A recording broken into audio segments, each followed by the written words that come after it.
Hello, my name's Frankie Long. I am doing this PowerPoint on my education research paper. It's titled, The Effects of Socioeconomic Status on the Achievement Gap. For this paper, I chose to focus on the disparity between the academic achievement of poor students and that of more affluent students. That's the aspect of the achievement gap I'm covering. According to the United States Department of Education, minors make up about 1/4 of the total population of this country, yet they represent over 40% of those to be considered low income, and 43% of that number are African American, the majority of which live in large urban locations. Poverty has many negative effects on children before they ever enter school and during their time there. The first challenge we're going to look at is the challenge of their physical environment. The poorer students are exposed to greater health risks.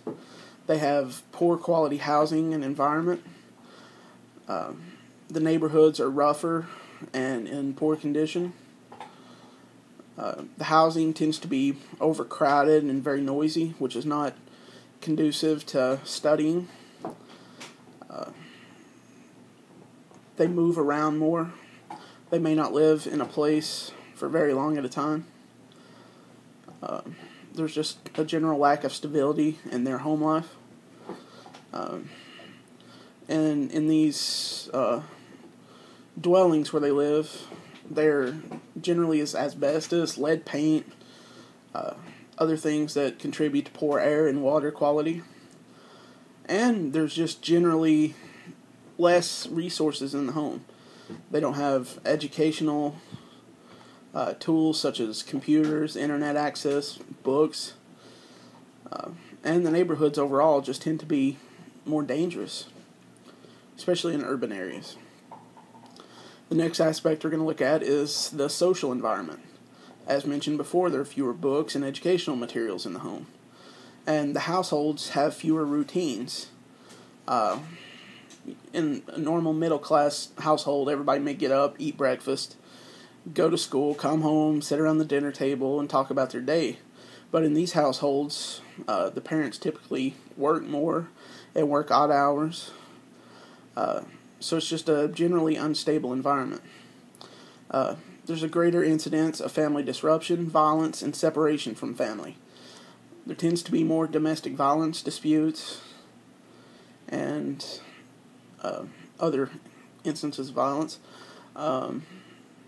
And they tend to have harsher, more disciplinarian type parenting. The parents don't necessarily put any emphasis on reading. They may not sit down with their kids and teach them to read or help them read with their homework. And they're more likely to encounter aggressive peers and deviance, which means they may wind up exposed to drugs, alcohol, tobacco use in their social environment. They have less exposure to multi-forms of cognitive stimulation and enrichment. They tend to sit in front of the TV much more than their more affluent peers. The television kind of becomes a babysitter.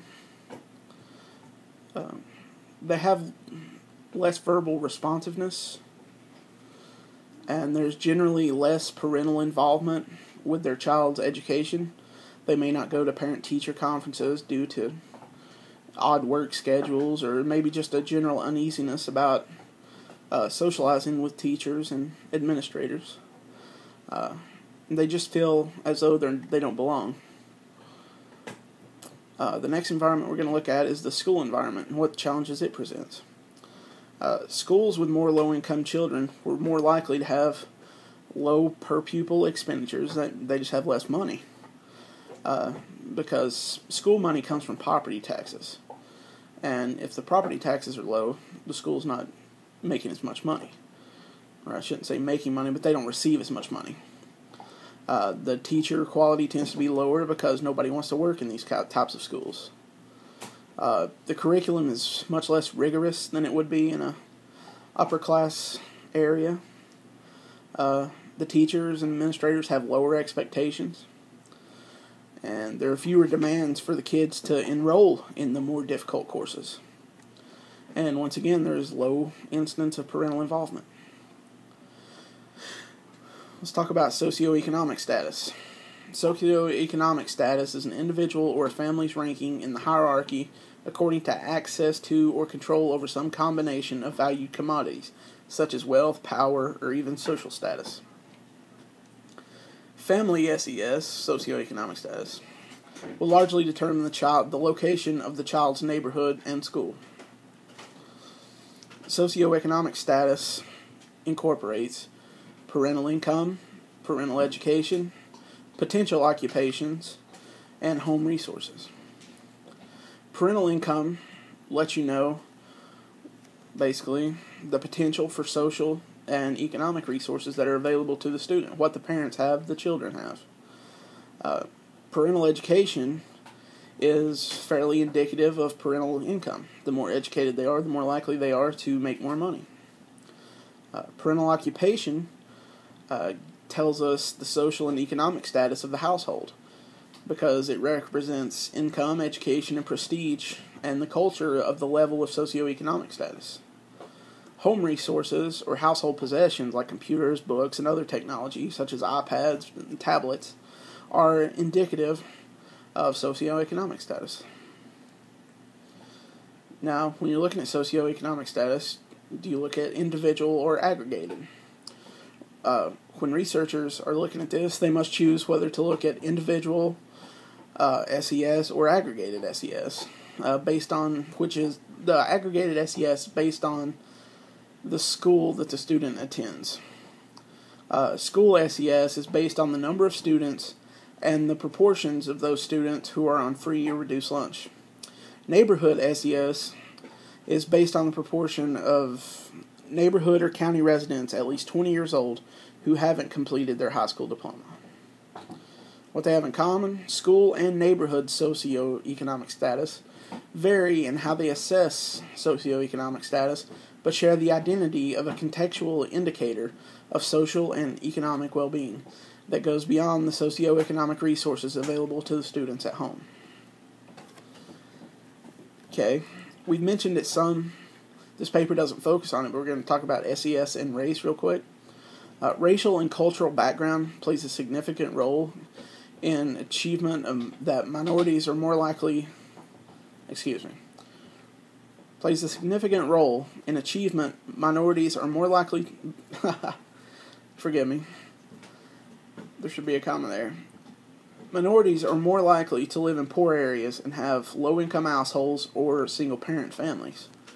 Minority parents are more likely to have less education. Now we're going to talk about the evidence.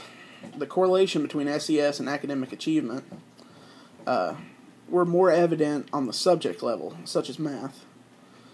The relationship between SES and achievement can be seen to increase over each level of school, as in elementary and middle and high school. The gap between low and high SES is likely to remain or widen across the levels of school. Early school achievement provides a basis for subsequent educational achievement. If you get a good start and start learning early, then you're more likely to achieve later. According to the NCES, the National Center for Educational Statistics, neighborhood and school SES may exert a more powerful effect on achievement in minority communities, particularly African American communities. Weaker SES achievement correlation among minorities is general, and African Americans in particular is not solely because of the fact that they are minorities. It is partly because many of those families and fewer whites live in neighborhoods with high educational risk factors, the urban environment we talked about earlier. Relationships between family SES and achievement were weakest for urban schools, which is most likely due to the fact that they have a high concentration of minority students. Parental involvement, which we've already touched on. The relationship between parent involvement and achievement varies by the populations examined. The impact of parental involvement on achievement is significant among children from all racial, ethnic, and SES groups, and studies have shown that effects are determined by demographic characteristics. Parental involvement, monitoring, and other educational support strategies had more positive effects on affluent white students than it did on African American, Hispanic, Asian American, or students from low SES families and students from single parent families.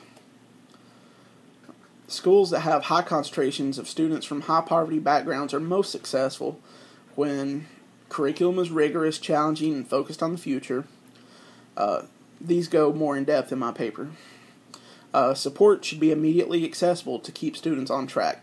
Teachers should focus on what's happening with the students. They shouldn't let them get so far behind that they can't make it back up. Teachers should be well prepared and assigned based on their capability and need instead of seniority or preference. Administrators, teachers, and counselors have to accept responsibility for the student's success. They should stay on pace and collaborate with each other often. The environment of these successful schools was safe and orderly. They didn't have a high instance of suspensions or disciplinary actions. The data they collected was used to improve their curriculum and instruction. Here is a list of the sources for my paper. It's the same list as this is included with the paper, but I'll zoom in here.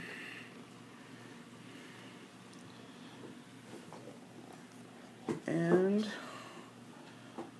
that is all. Thank you.